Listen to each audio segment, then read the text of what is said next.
I can see where you and I could be cold and warm. Let the rain get to better, but it really doesn't matter if the skies are gray. Long as I can be with you, it's a lovely day. Hey everybody, it's Mike Jeffers, Chicago Jazz Magazine. Welcome to the feature interview for the May 2019 issue of Chicago Jazz Digital Magazine. I'm so excited. We finally are getting together here with the great vocalist from Chicago, Tammy McCann.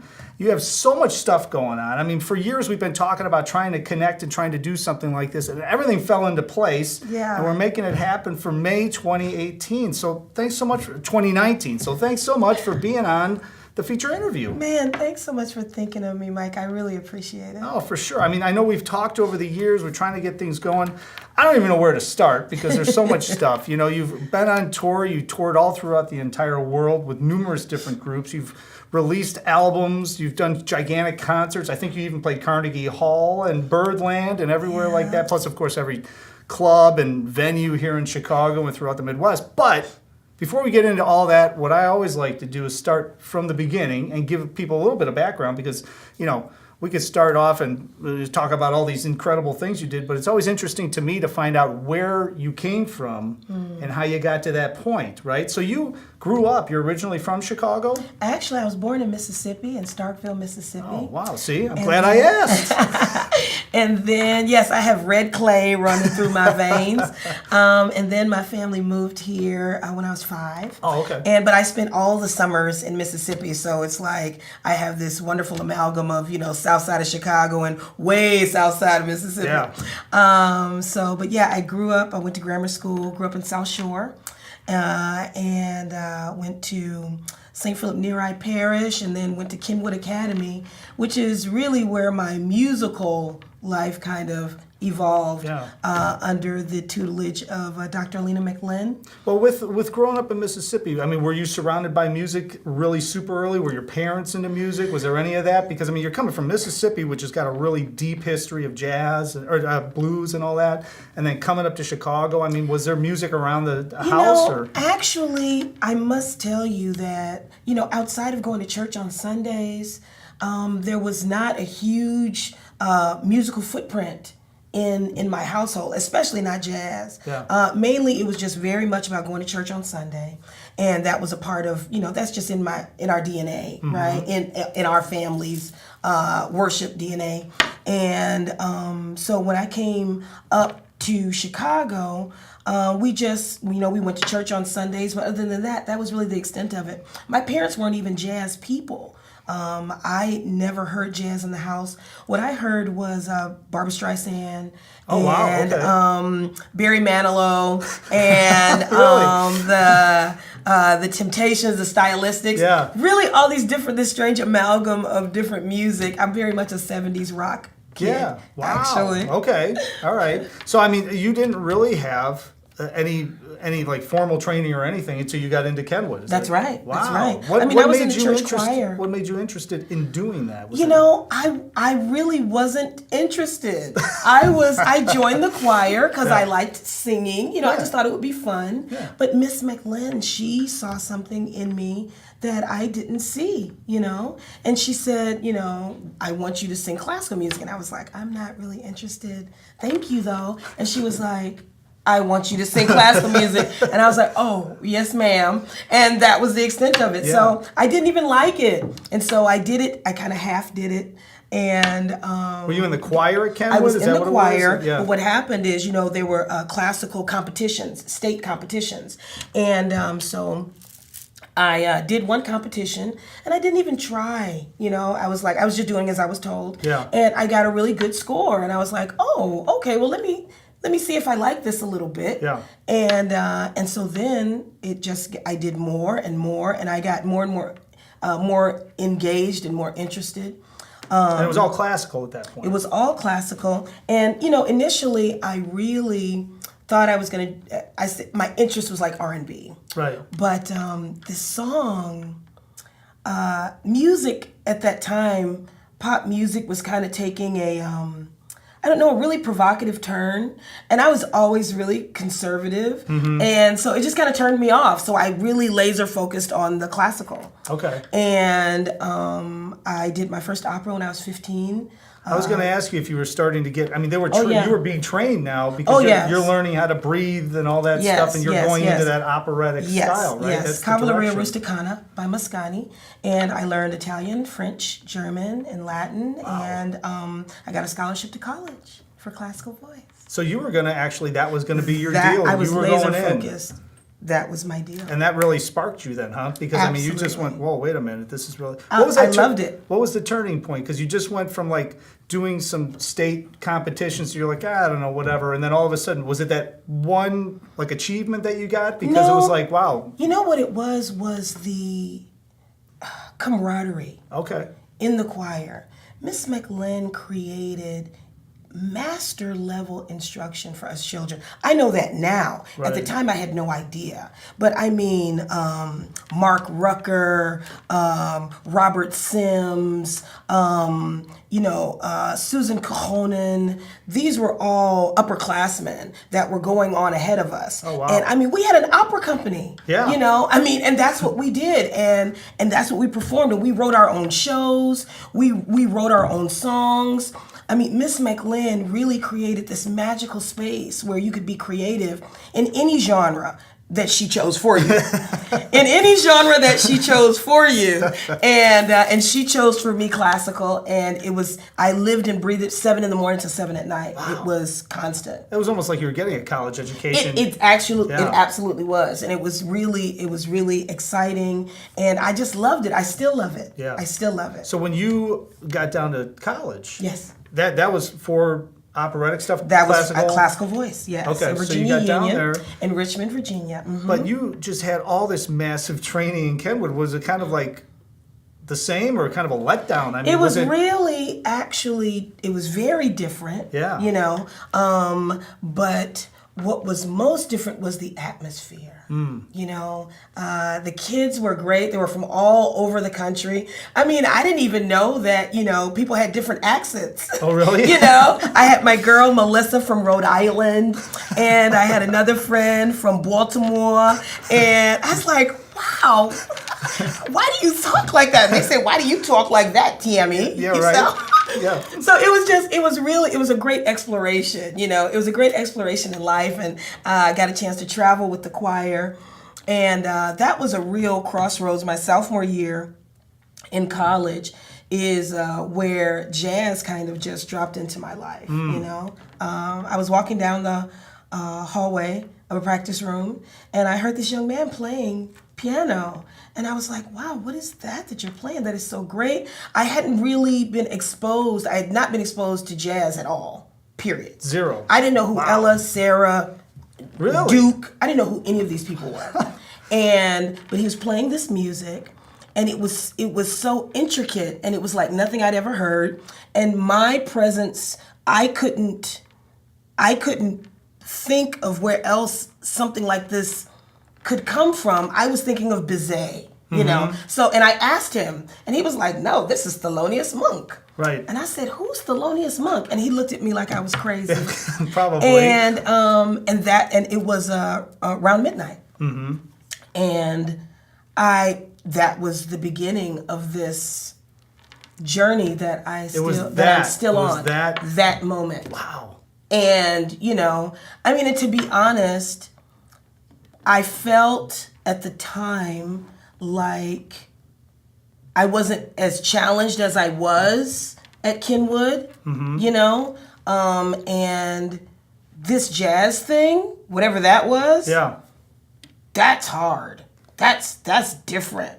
What is that? Yeah. And I just, it was like the whole world just stopped, and that was my focus, and that has been my focus ever since. That's interesting, because I think a lot of classical people, not a lot, I shouldn't say a lot, but a majority of classical people, they look at jazz and it's almost like a lower level than the classical music. Well, see, you know what I mean? I mean, because it's like, that's just jazz. This is classical. This is operatic music. This is where it's at. Well, see, this is interesting. So my perspective might be slightly different, because you need to understand the level of musicianship that Miss McLean had instilled in us, right?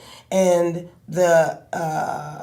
when I look at classical in comparison to jazz, we're talking about these two infinite art forms.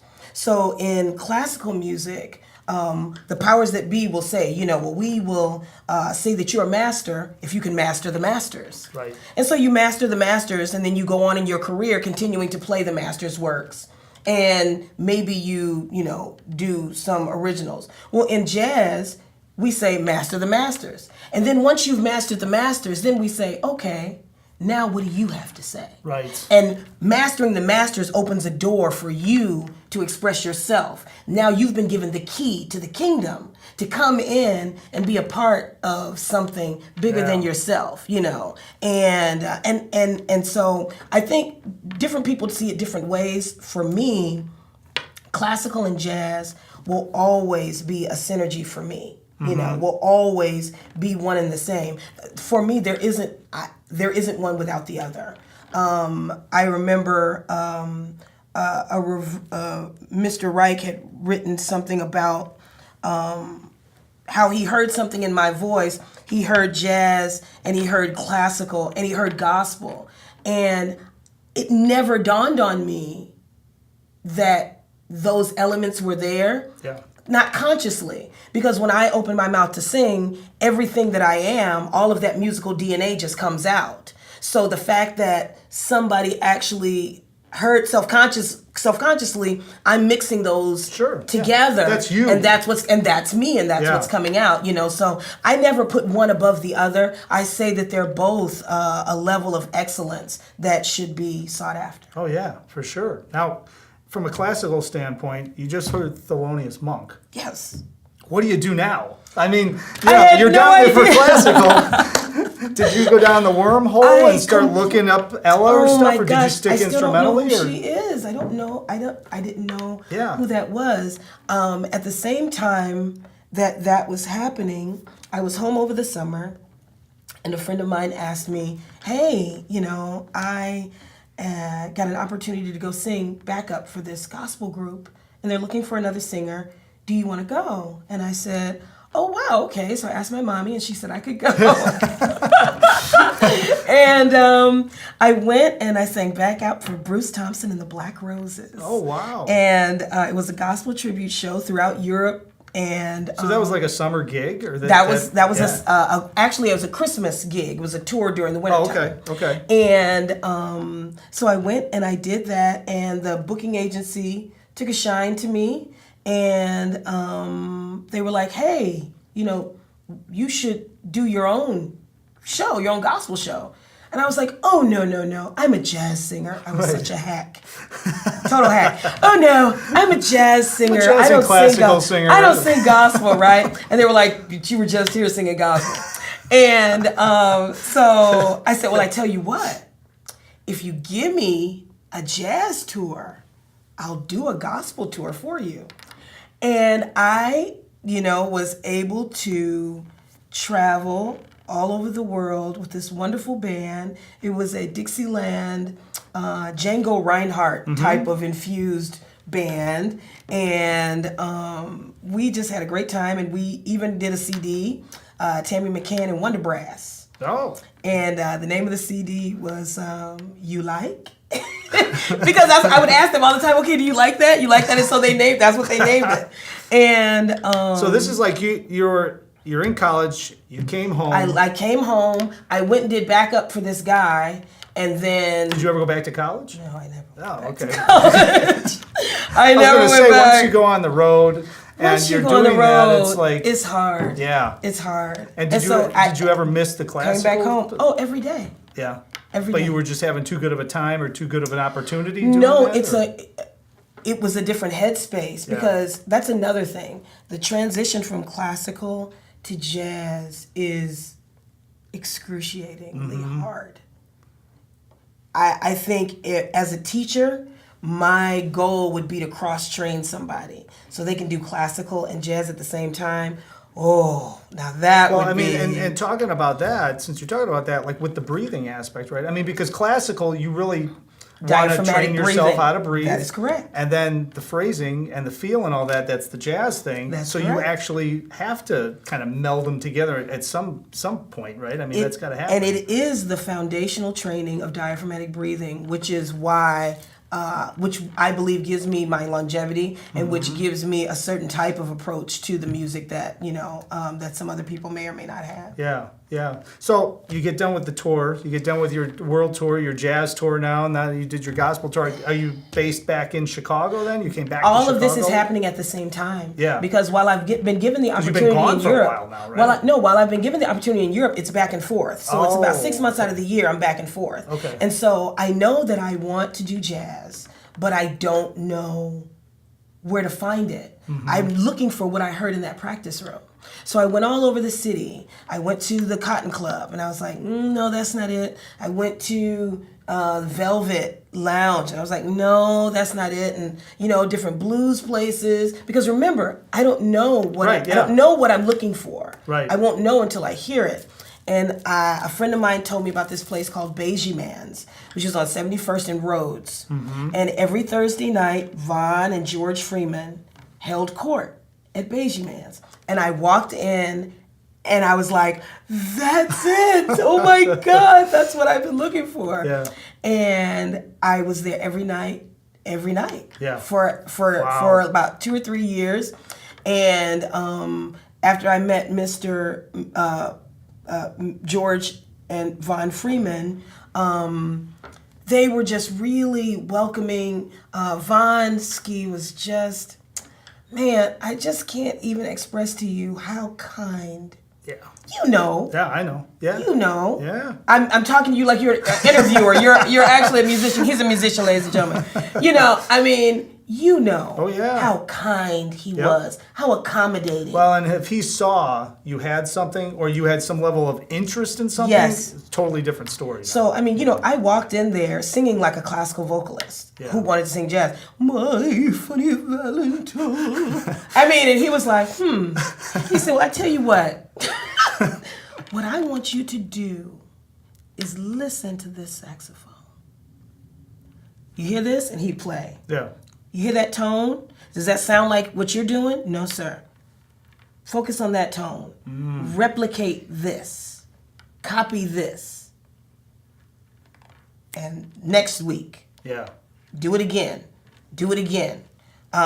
John Logan on piano. My thigh. Ooh, he said, come on up. What song you gonna sing? Summertime? What's your key? I don't know, it goes like this. Summer. And he'd look at you. What? He said, sing. And it was like, summertime. C. Remember your key. Yes, sir. Yeah. Yes, sir. Yeah. Yes, sir. Well, that's the best way to learn. It's the best way to learn, It's man. so missing. Because it's frightening. It's so missing. It is. Now we don't have the cats. No. We don't have the cats like we used to. No. You Well, know? I think the whole session thing, like, I came back from school in the mid '90s, and the Same time. Yeah, and the sessions were like, you still had the old guard in there. That's right. The newer guys were coming in, so the old guys were like, they didn't care if you came back or not. They wanted to make sure that it was right. They didn't care. I was telling one of my students the other day, I said, you haven't lived until you've been played off the stage. Oh, yeah.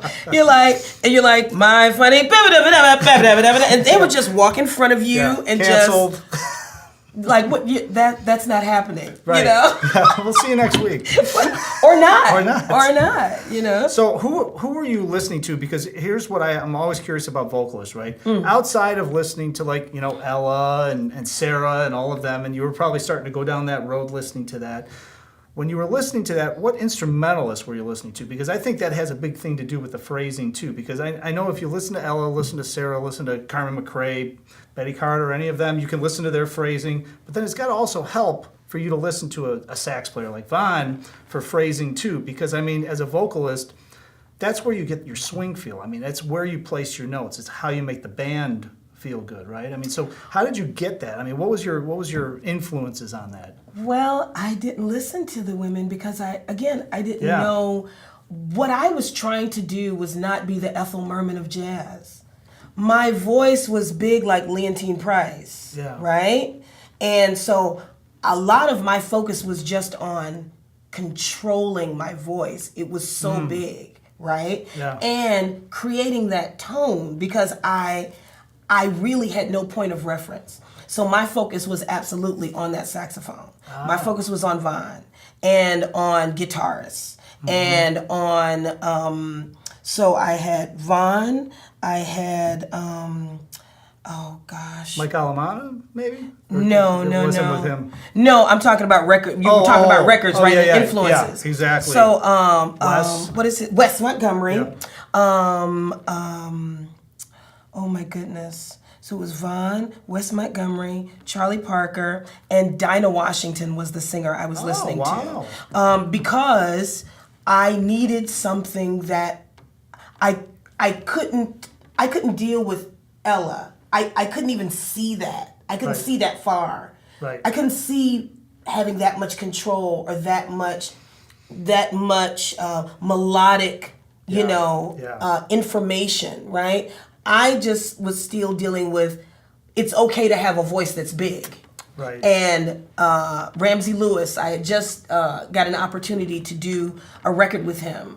He had produced Urban Nights 3. Okay. And I had auditioned, and he was like, you remind me of a young Dinah Washington. And that's what planted the seed in my head. Okay. That's where I can go to get what I need. And that's what I did. Dinah Washington, Dakota Staten.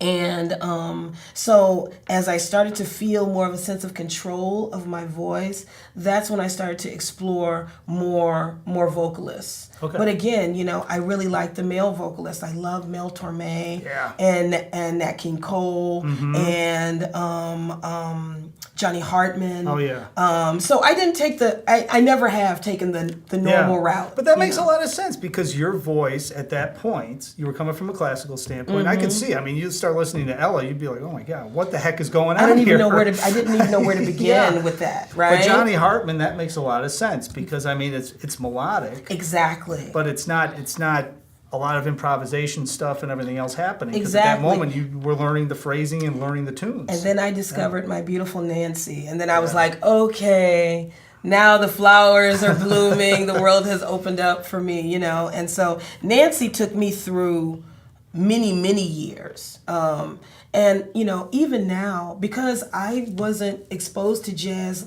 early on like everybody else, Right. there are still songs that I don't know. So like I would come up to my friends, I'm like, oh my God, I just heard this great song called So What? And they'll be like, Tammy, it's So What? It's like 50 years old. It's right? And I'm like, oh my God. So, I mean, a lot of it is still very fresh and new to me. And I think that's kind of what makes it even more exciting. Well, so you're doing that, and you're sitting in, and you're starting to do that. Now, did you start booking your own jazz gigs? Because we know you were doing other stuff, but like in town, like were you starting to do your own gigs, or just kind of sitting in? I got getting my things going? first gigs from these beautiful men, Mr. Milt Trenier, downtown at Milt Trenier's on Fairbanks. Yeah, he had his own club. Yes, That's he had his right. own club. It was like Las Vegas in Chicago. He was amazing.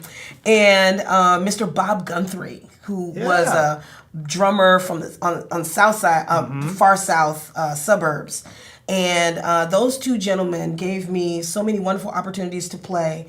And Vaughn allowed me to come and play at Beige Man's. Every Thursday he allowed me to come and like sing like 4 or 5 songs, like really play, and really learn for a couple of years, So it was me, and it was Tom Viatsis was down there, and what's his name, Kurt Elling, would dip in and out, and Margaret Murphy Webb was there at some point. All the time. Margaret was there. Oh yeah. So that's all of us were kind of just dipping in and out. So all of this was happening all at the same time. All of this cross pollination, and as I'm doing that, I'm dipping over to Europe to do the what is the word, to shed, really, because in Europe I can shed without fear. Yeah. Because nobody knew me. Right. So, and well, and you had gigs over there, they paid, right? I mean, you went yeah, on a but tour I and mean, stuff. I was able to grow in a relaxed setting.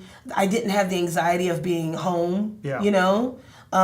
And so I think that also was a huge support, because it was in Europe that I found my voice. Well, and also, I guess when you think about it, when you go to Europe, the only thing you have to do is sing. and play, right? I mean, right? Well, I mean, you have you're to shop. Well, you know what but you know, if you're at home, you're getting phone calls. You're just, hey, come on over here. Let's go over there. No, you're getting phone calls. Okay.